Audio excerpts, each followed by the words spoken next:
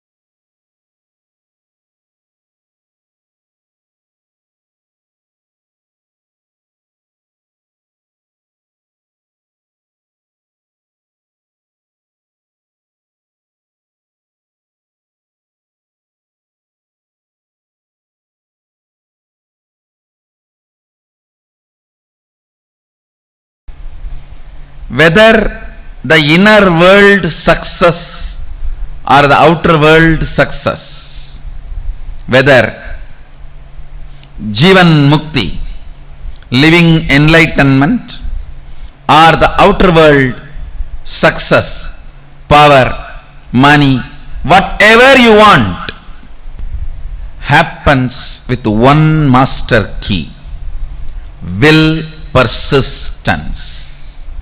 Listen, not willpower. Willpower means you try to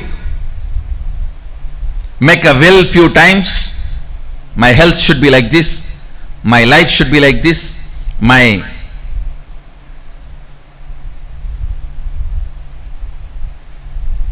business should be like this. You make few will with the clear idea it is not going to be successful, and when that fails you think, oh, it is not for me, this is not for me, and you collapse. That is what I call willpower. Actually it is will arrogance. But will persistence means the number of times again and again and again your ability to create the will intensely is will persistence. Your will is made out of the material called persistence. Please understand, water in the Ganga breaks the Himalayas not because of power but because of persistence. Not because of power but because of persistence. Whether it is the inner world, enlightenment, or outer world success like money, name and fame, power, health, relationships, whatever you want, inner world or outer world, the master key is will persistence, not willpower. Willpower will always make you feel you are a failure. Will persistence manifests the real willpower and it will make you always successful. Understand? Ganga, the water of the Ganga, neither by its power nor by the objects she carries, she opens the Himalayas.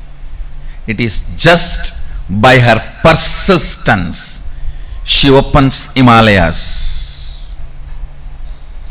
Just by her persistence she opens Himalayas. Understand? will persistence, not willpower. Whenever you use willpower, it has to happen. It has to happen immediately. Always you have the shade. No, if it's not, what will I? It means already you planned for failure.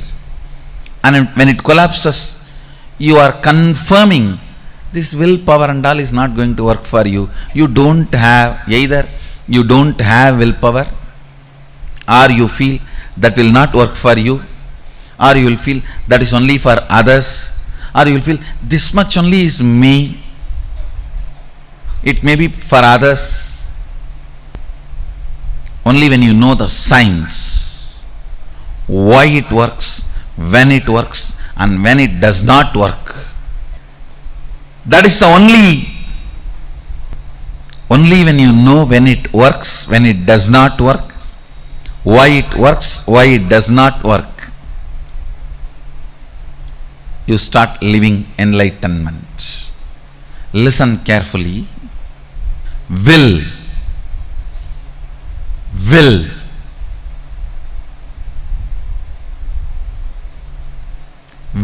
persistence means manifesting enlightenment and powers.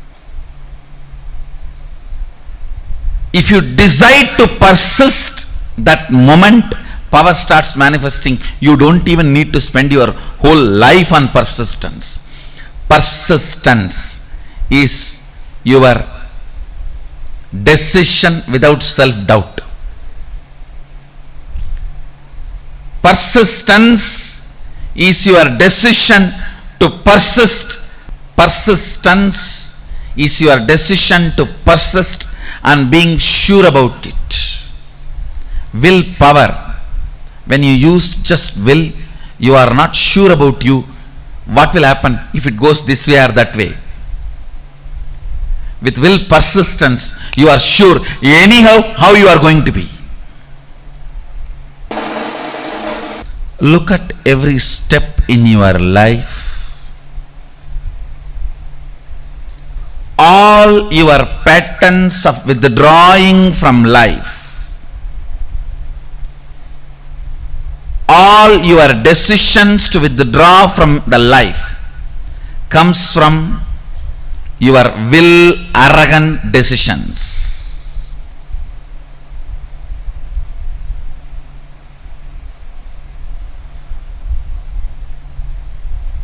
All the life involvement decisions comes from will persistence. I tell you,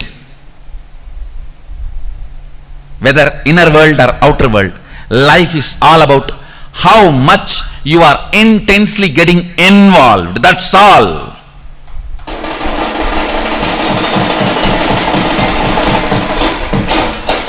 The intensity with which you get involved with the life.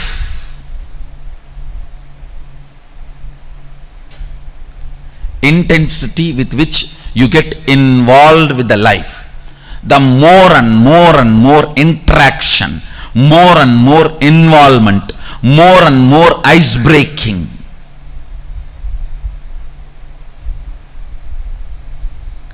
Will persistence is all about life. Life is all about will persistence.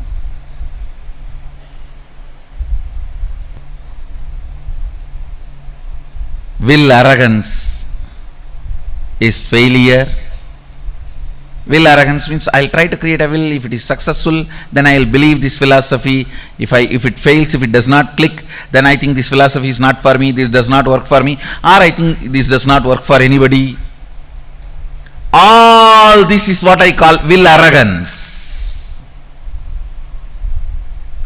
Let me check out how it looks, how it feels.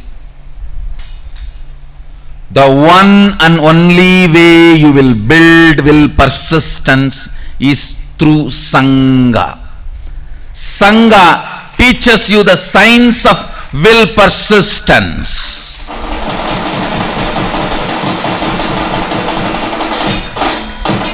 I tell you,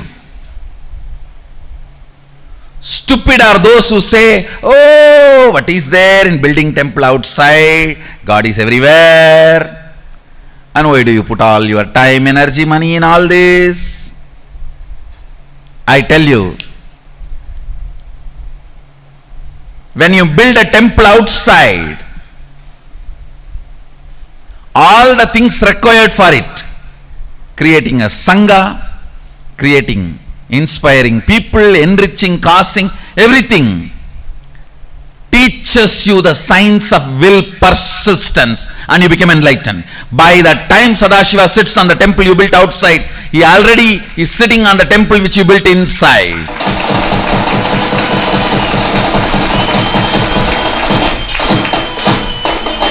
I tell you, anybody wants enlightenment, build a temple, you will have it.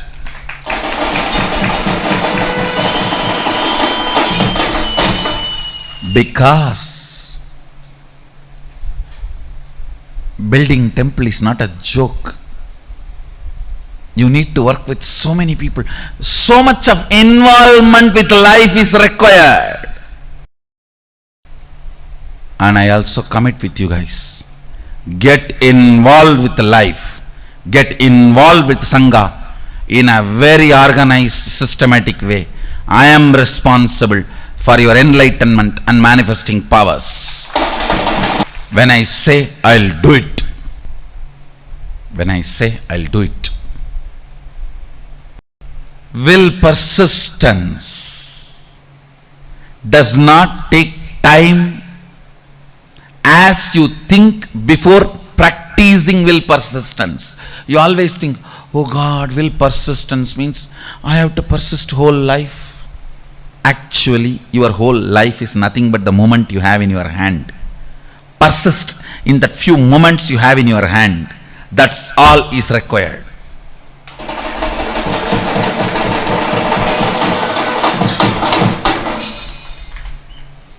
The moment you think of the whole life, it's will arrogance, not will persistence. The moment you decide will persistence, simply you start manifesting Sadashiva.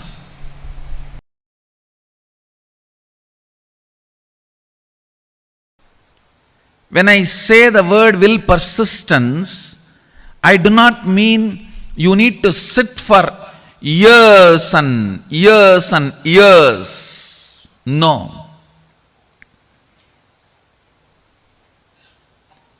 It is a simple decision of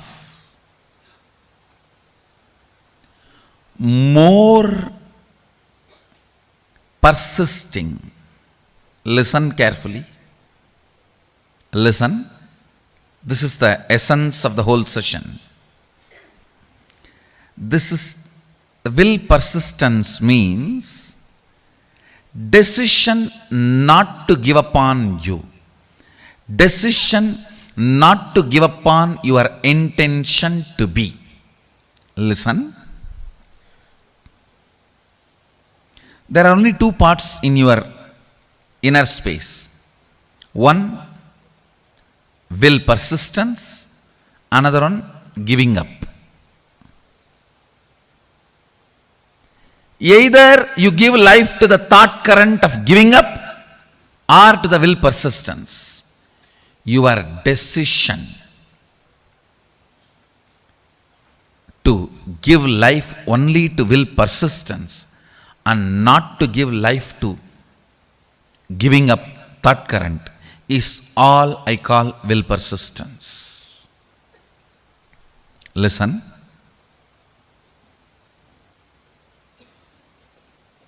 Actually, it's too easy. The truth is, it's too easy. Because you are giving life to giving up thought current, then persistence. Giving up thought current, then persistence. That is when it becomes complicated. It is like you create a terrorist group for some purpose and then you send your army to kill them. You create a terrorist group and then you send your army to kill them. Then world will never have peace. In your inner space, you do the same political game. For right or wrong reasons. For good or bad. You support giving a pattern. You cherish, sometimes without even you knowing. Only when you are about to fail, collapse, you wake up, oh, not this, not this.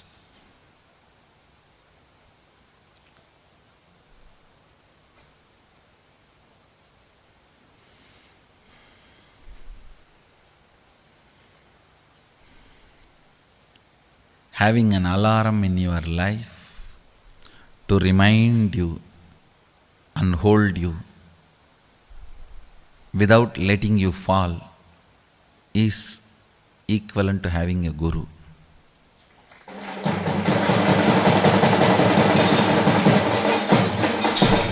Guru is all about that only. An alarm which rings every day between 8 to 9.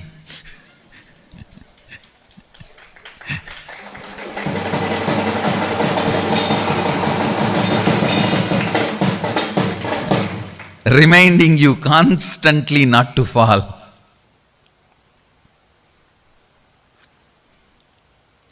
An empower, will persistence, thought current. You never manifest what you desire, you manifest only what you believe. If you think what you desire you are going to manifest, no, you are fool. You don't know the secret of manifestation. What you believe, you are going to manifest. If you believe your willpower is never going to manifest, it is never going to manifest.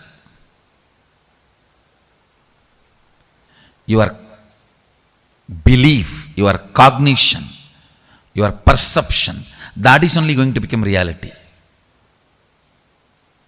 Understand, an important thorn in the flesh need to be removed.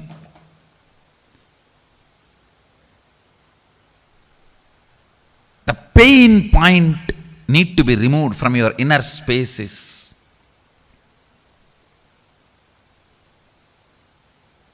Will, arrogance, failures. All your failures, whether you prayed and did not get. You see, prayer is nothing but making a will. You prayed to God something and did not get it, or you sincerely tried and did not achieve it, or you created a space and it did not become reality.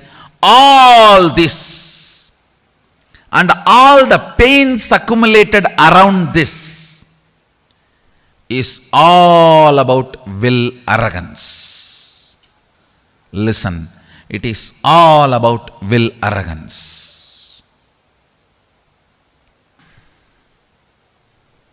All your failures,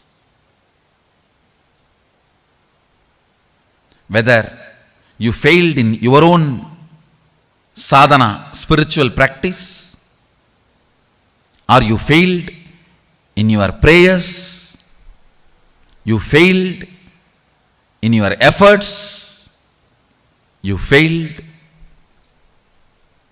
in situations, relationships, life, everything is will arrogance.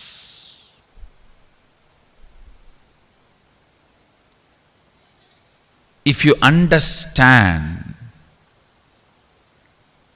by its nature will arrogance cannot become reality. By its nature will arrogance cannot become reality.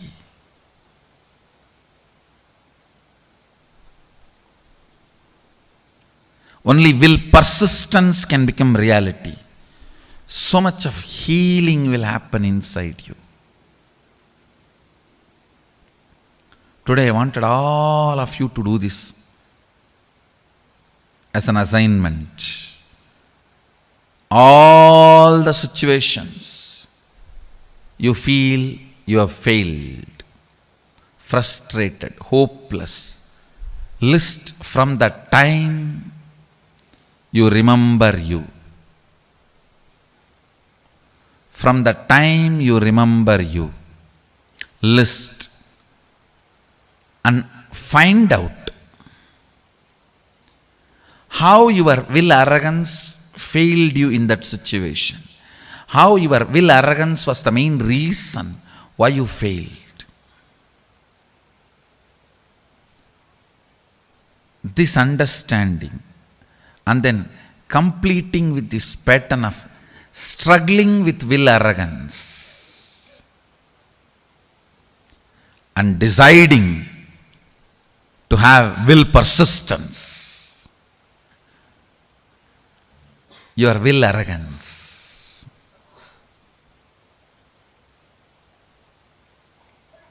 is the source of all the pains.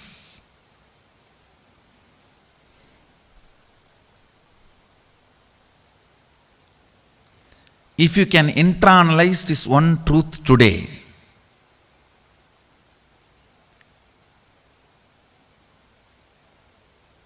tons of past sufferings will be healed in you. I wanted all of you to do this as an assignment today.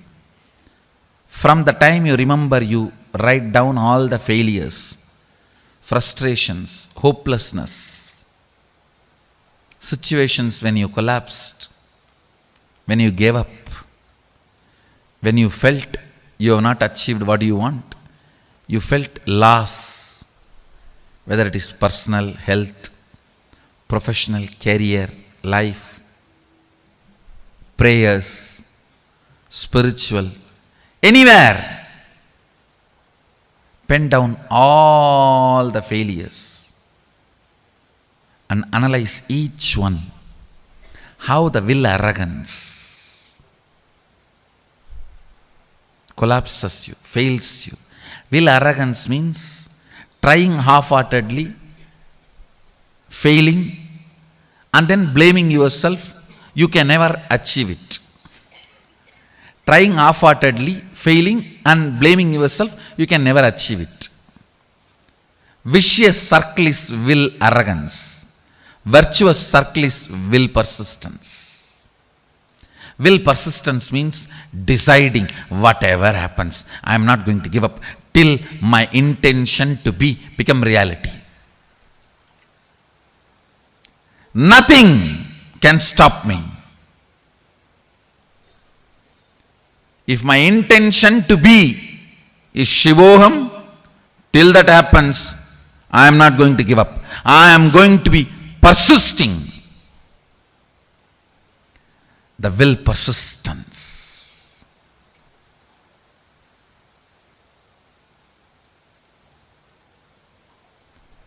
Whatever may be your intention to be, the moment you decide, will persistence,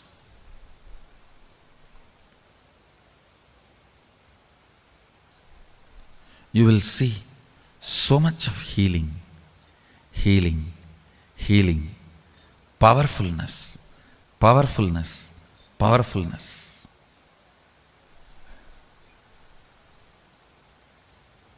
Your own voice sitting inside you and constantly teasing you, pulling you down, disrespecting you, abusing you, will just melt down. You don't have any other enemy other than your own will arrogance voice from inside.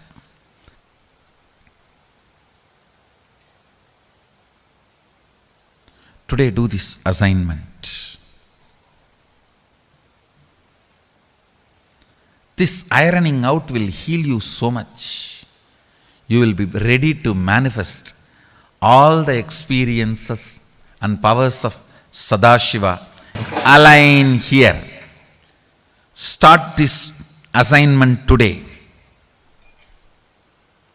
Start this assignment today. To to complete with all the pains, ideas, neurological, psychological, physiological, physical, hormonal ups and downs you generated in you, which goes on trying to make you believe falsely that you are not your intention to be. Complete all of that. After finishing the assignment, you will simply understand it is just dash dash dumped on you by your will arrogant lifestyle. Actually, I want you to do the assignment here. Sit here, and after this session, do the assignment. I'll help you complete here.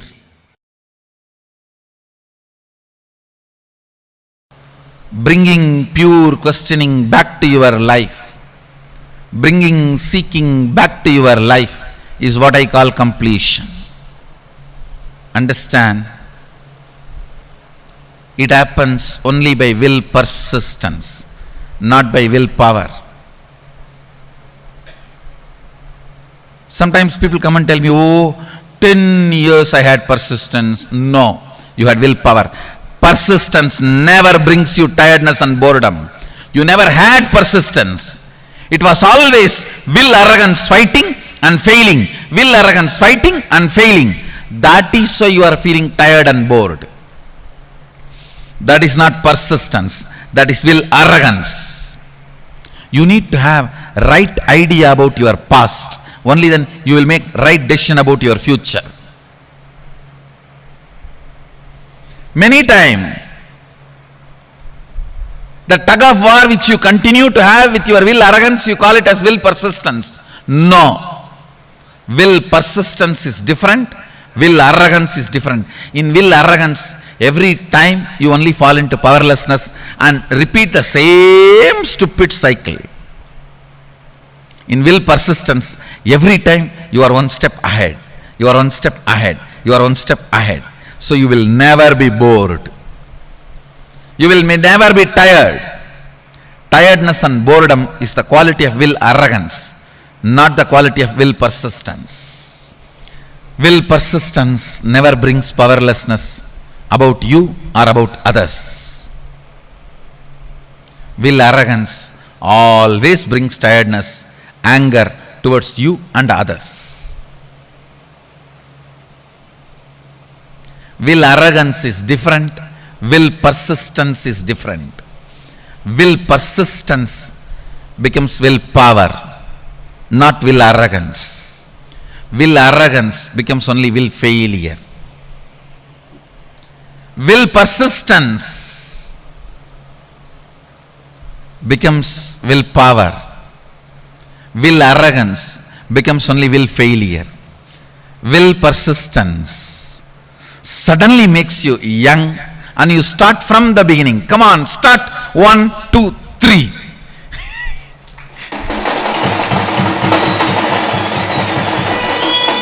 Will arrogance makes you feel tired about even the things which you never practiced, but just you imagine you tried. I tried.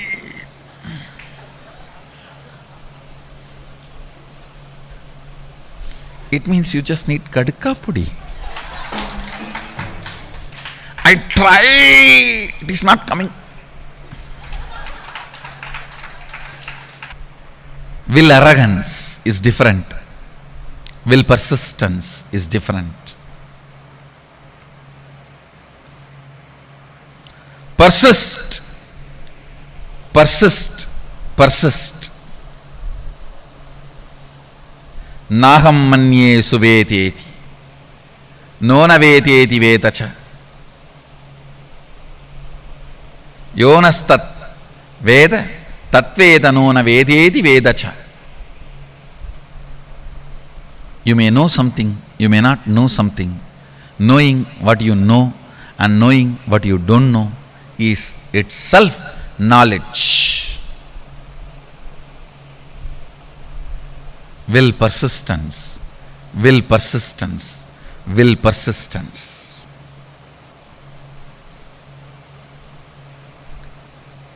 Nothing else need to be done in the world. Just the will persistence will awaken you to you, will raise you to you, will make you realize you to you. Naham manye suvedeti nona vedeti vedacha yonastat vedatat veda nona vedeti vedacha.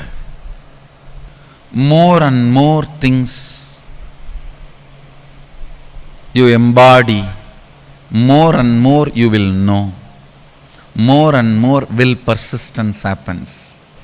More and more will arrogance gets completed.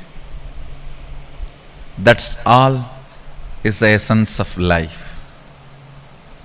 That's all is the essence of life.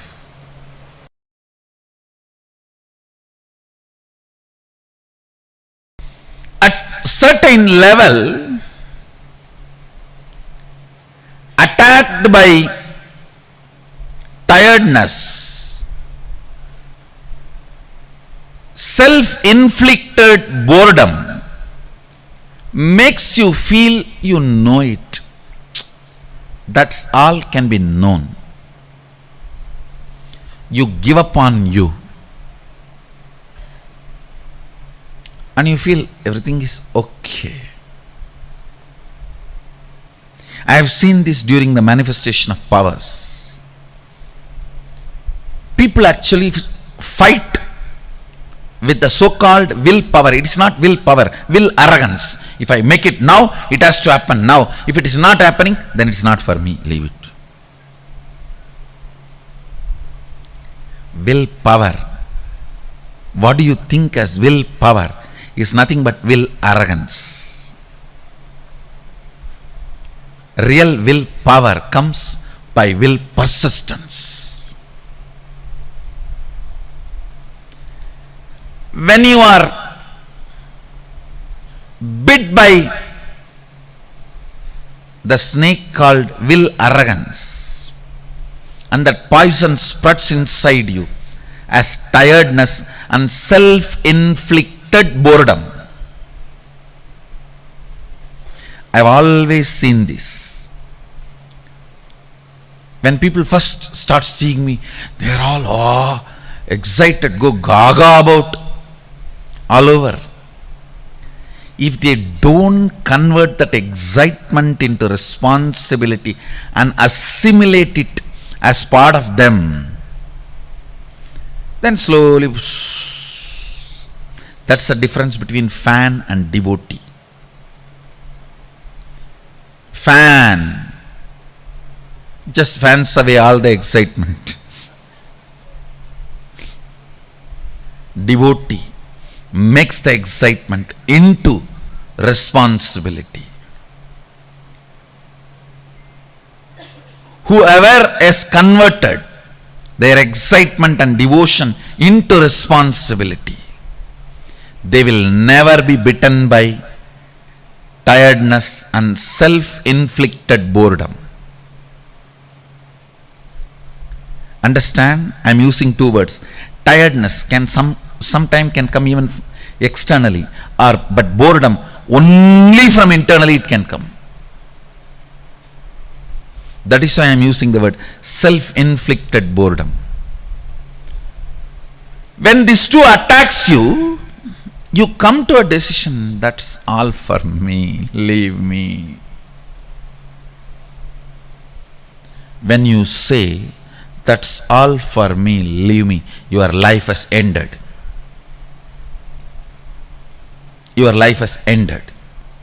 Even I don't tell that. Even still I sit and work.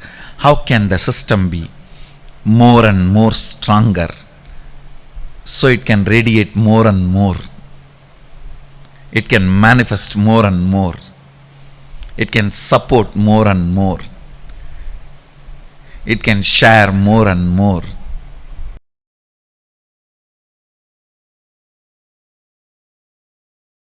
Intense will persistence raises you from your Jakrat, wakeful state, to awakened state, from awakened state to alive state. There are 5 states of consciousness. Waking state, which all of you are now in. Above this state is awakened state, Turiya. Alive state, Turiyatita. Below the waking state is dream state and deep sleep state. Listen. Waking state. Jakrat. In Sanskrit we call it Jakrat. English, waking state. Below this waking state is dream state, Swapna. Below the Swapna, deep sleep state, Sushupti. Sushupti, deep sleep. Swapna, dream. Jakrat, waking state. Turiya, awakened state. Turiyatita, alive state. These 5 layers are 5 levels of states of your consciousness.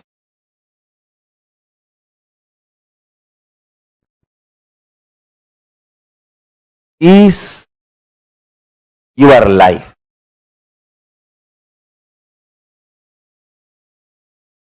Intensity, intensely awakened state,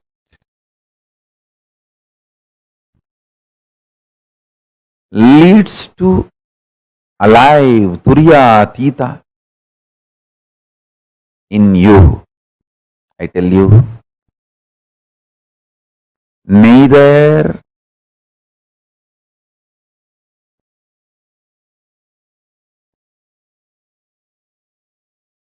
what you consider as external achievements, nor the external capabilities can define you. They can all be one of your glories, like one ornament, but they cannot be the definition of you. Definition of you is in which state you feel cute about you. Do you feel very cute about you sleeping all the time? Or do you feel very cute about your dream state? Do you feel very cute about your waking state? Or do you feel very cute about your awakened state? Or do you feel very cute about your alive, all-powerful state? In which state you feel very cute about you all matters. Stop wasting your energy in making others feel cute about you. Understand, the whole world is stupid, dash, dash, dash, frustrated, beep, beep, beep, beep, beep, beep, beep, beep. Understand? Nobody feels cute even about themselves. Why will they feel cute about you? Just dump the shit of putting your energy and attention, time, treasure, talent in making others feel cute about you. Pooh.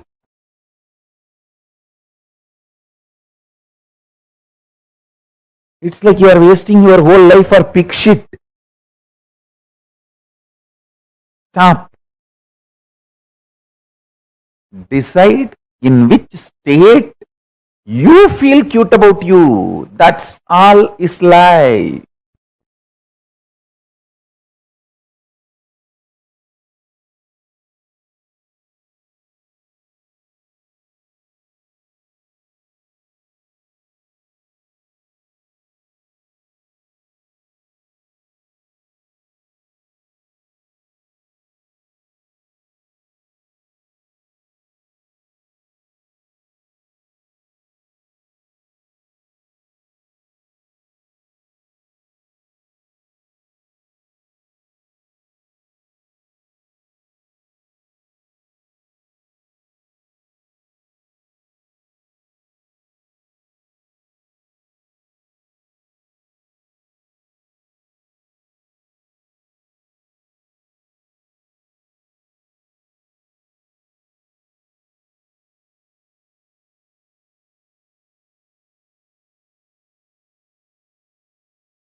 Will persistence is more powerful than force. Swamiji revealed, literally summed up the whole essence of life for all of us. How our will persistence is more powerful than force. Swamiji revealed, right? How Ganga does not break Himalaya by her power, not by her might. She breaks it by her persistence. She doesn't break it because of force, but because of will persistence. See, will persistence is nothing but your decision without self-doubt. Any decision without self-doubt is your will persistence. When you decide, even the cosmos has to listen to your will. Can I request each of you to post what you understood as will persistence? Nithyanandam, this is a very important session. So can I request each of you to post? What did you understand as will persistence? Come on, Ma Agama Priya, Ma Itsk, and we have Madonna, Ma Ankita. Where is Anisha? All of you could please post.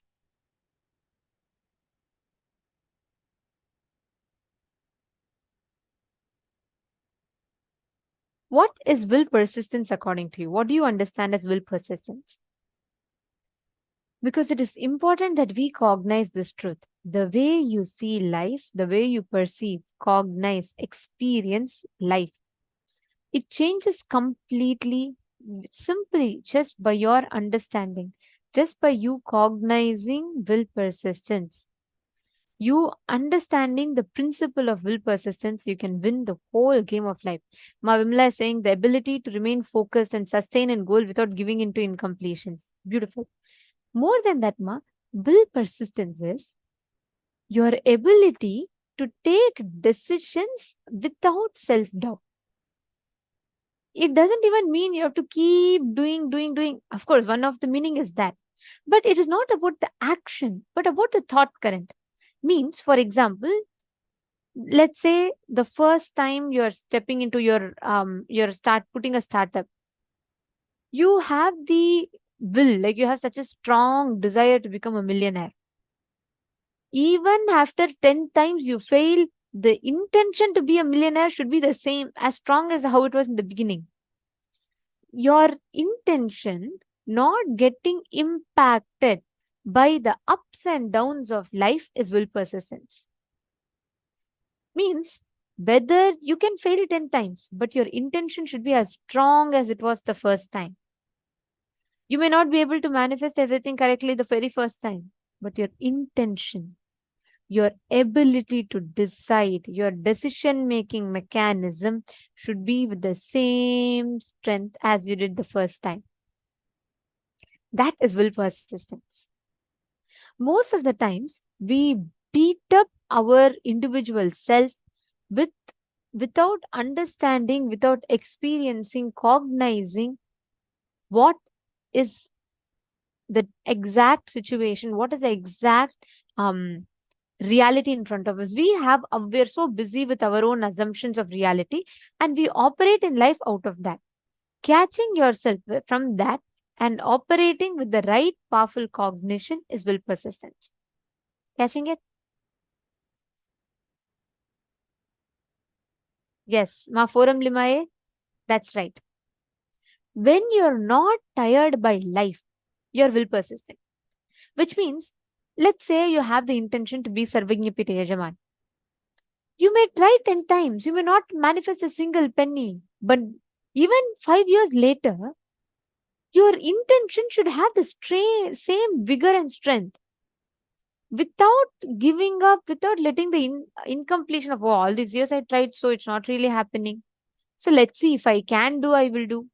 That is not will persistence. Your intention, the strength of your intention, not changing based on situation, is will persistence. This one truth that Swamiji has revealed, will persistence is made of bliss material. Only happy people can be successful people. If you are sad and depressed in life, you can never be successful. Sick, depressed, sad people can never be successful in life. Sickness is not physical sickness, your mental sickness. There are so many people who will have physical disabilities, but they have achieved amazing feats in their life. How? It is not about the physical sickness. It is about the mental sickness. Means many people have all the things needed in life. They have wealth, they have time, they have knowledge. But just because their inner space is not ready to take on responsibility, they skip taking responsibility. See, will arrogance and will persistence have different qualities. You will see many times the decisions that we make in life are out of will arrogance, not will persistence. Like, for example, tiredness is will arrogance, youthfulness is will persistence, boredom is will arrogance, energy to restart, to manifest, to claim, manifest the reality whenever you want is will persistence. Powerlessness and self-doubt about yourself is will arrogance. Powerfulness and your experiencing completion with yourself and others is will persistence. Anger towards self is will arrogance. Immense love towards self and life is will persistence. Now, I request each of you to take a few minutes and you're going to be writing down all the situations in life where you took a decision. Let's say you decided, this time I really want to be successful in business. You take a step, but you felt frustrated because the business never took off well. Take a few minutes, write down all failures that you experienced in life. You can just do it for yourself. Please write it down. You don't even need to show or post it in the chat.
slowly relax.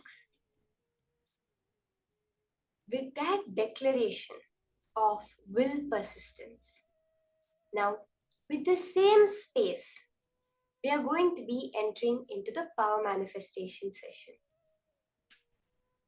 For the power manifestation today, in this round, we are going to be doing the power of bringing rain.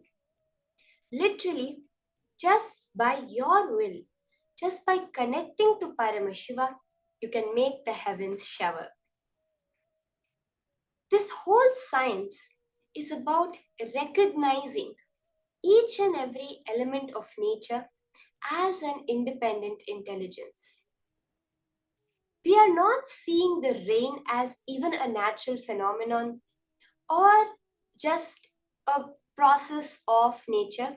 We are recognizing that the independent intelligence, the Devata, the deity behind that, connecting to that higher existence of us to make the nature function as we wish. The most important part is none of this can imbalance nature. By doing power manifestation with the whole universe, with the nature, we can never imbalance nature. Because by connecting in with the third eye, by doing the whole power manifestation itself, you are becoming one with that natural flow, dharma of life. The way we are going to be manifesting it is by holding that intense will persistence. Actually, this power of bringing rain is a very popular one within the Gurukul, the Balasans. Literally, it would be very casual. We would be in our class. If our classes get over, we would be able to play in the rain. But it would start raining about an hour before our classes get over. So then immediately we would just say, "Oh, Varuna Deva, Indra Deva, please, 1 hour delay, we need to go play. We want to come and play in the rain with you. But we are in the middle of class." And that instant it will stop showering. Exactly an hour later, as the bell for our class rings, it will start raining again. So that was the way we connect with nature when you're in that space of oneness with the whole. All manifestation happens so simply. Let us see the pramanas, the Shastra pramana, for this power of bringing down the rain. All these pramanas are direct revelations from Paramashiva himself for giving us the clear-cut science how to manifest powers. This power of bringing down the rain is just a change in the inner space. As Swamiji says that the Pindanda and the Brahmanda, one end of the rope is the Pindanda, is the body that you perceive, and the other end of the rope is the Brahmanda, the universe that we perceive. When a small change happens within, immediately we are able to change the cosmos around us.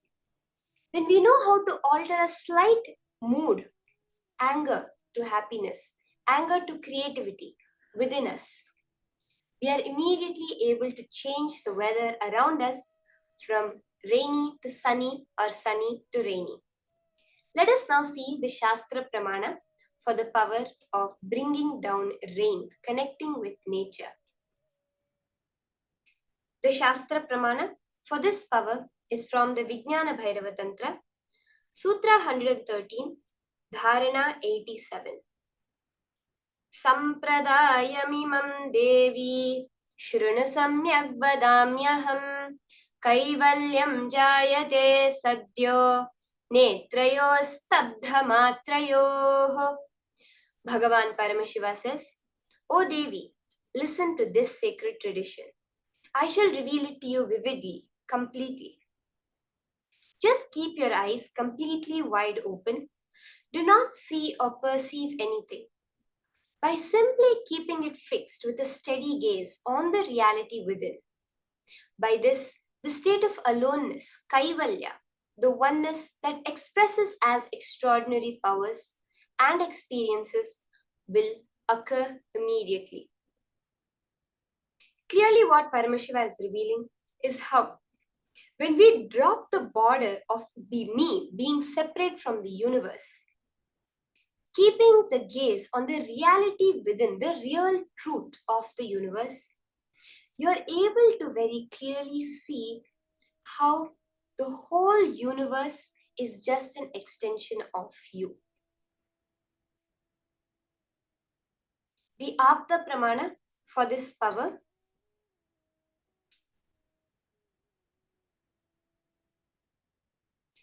we see very clearly from the life of Savitri, which Swamiji will be narrating to us now.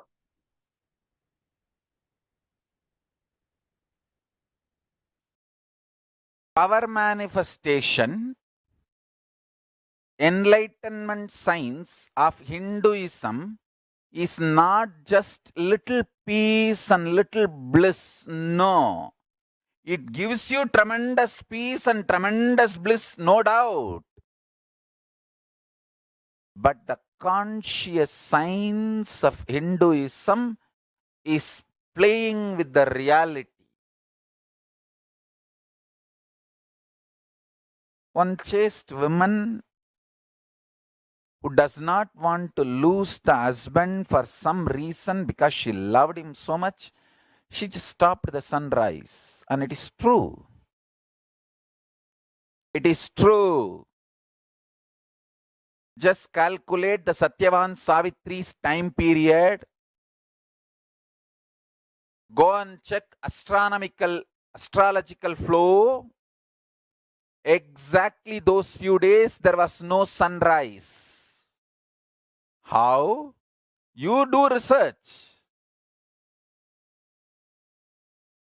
If you ask me the answer, I am a Hindu monk, I will say the power of Savitri.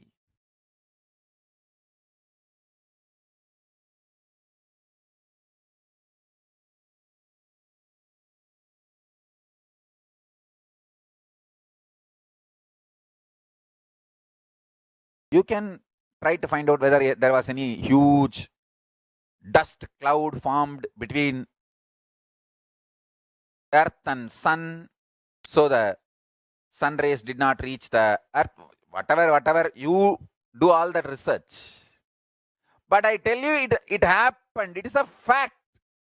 It's a reality.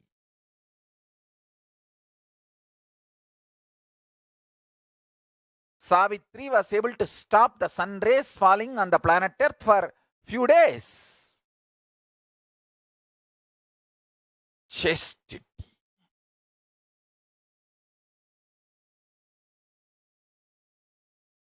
Tiruvalluvar, the great Shaiva saint, says, Devam Thoral Kolunan Thozhuzhezhuvazh Peyyana Peyyum Mazhai.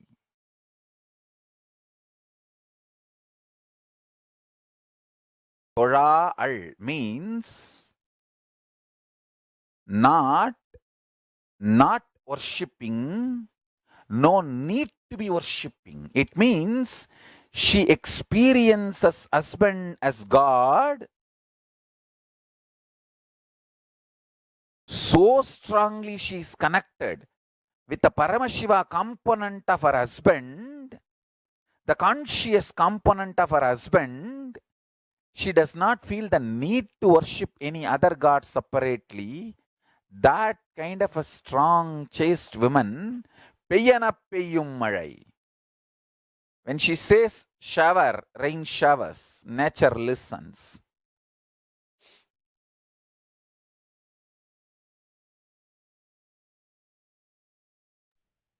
So, as we just saw, Swamiji so beautifully reveals the science of how Savitri was able to connect with the nature just by her very existence. The one command she gave, the sun did not rise. The same way Swamiji has demonstrated in his own life during the program where a festival was supposed to happen and Swamiji stopped the sunrise, delayed the sunrise by almost 40 minutes. Let us listen to this incident also from Swamiji's own mouth.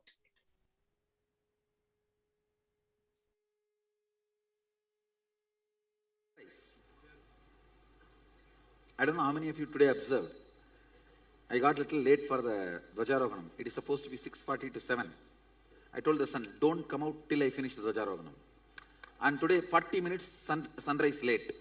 See the Biddi sunrise time today. See, there's a Google thing, there's a website where the sunrise time is supposed to be time and actual time is recorded. Today will be 40 minutes late.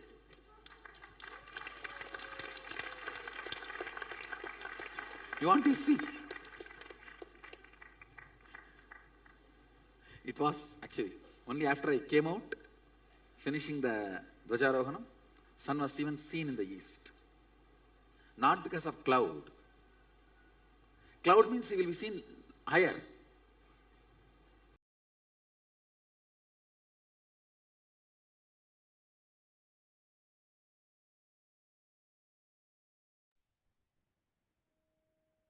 This is the power that all of us are going to be experiencing right now. So I want to request all of you, all you're going to do is choose a particular place. So choose a place that does not have a prediction for rain right now. So let's say you're going to make it rain today. So choose a place that does not have any forecast for rain by any weather forecasting thing and any weather forecasting website, and you're going to be creating rain in that place. You can do it in the place you are right now, or you can connect to another place. All we are going to do is connect to Swamiji in that intense space of oneness. Swamiji says that all power manifestation comes not from manipulation, which we could understand as willpower that Swamiji explained. You do it just with the idea of, okay, 2 times it didn't happen means it's not possible for me. Do it from the space of will persistence, which is oneness with everything around you. Swamiji has said that it will happen, so it has to happen. It is happening, whether I'm seeing it or not. Okay? So are we all ready to get into the power manifestation? Start with opening up the AccuWeather website. You can go to www.accuweather.com and type in a certain country. You can take a screenshot of the screen with the current weather prediction, weather forecast. So if at all you have chosen a place where it happens to be raining right now, you could stop the rain also. But for this round, let us do it with bringing rain. So choose a country that does not have a weather forecast. If you have a friend or someone you know living there, you could even ask them to take a picture outside their window to make it even more verifiable and such that you really see, oh my God, oh my Paramashiva, the manifestation is really happening. Okay? So choose the country, take a screenshot of the weather prediction for that area. Sit, intensely connect to Swamiji in the space of oneness, as Paramashiva revealed in the Shastra Pramana. Let your gaze and your mind be completely steady within your inner space. That is the space of unclutching, where there is no external or internal happenings affecting you. You are a pure witness to anything going on in your inner space. Unclutch, chant the Mahavakya to raise your frequency, to tune in with the cosmic frequency. In the space of intense feeling connection, start the manifestation.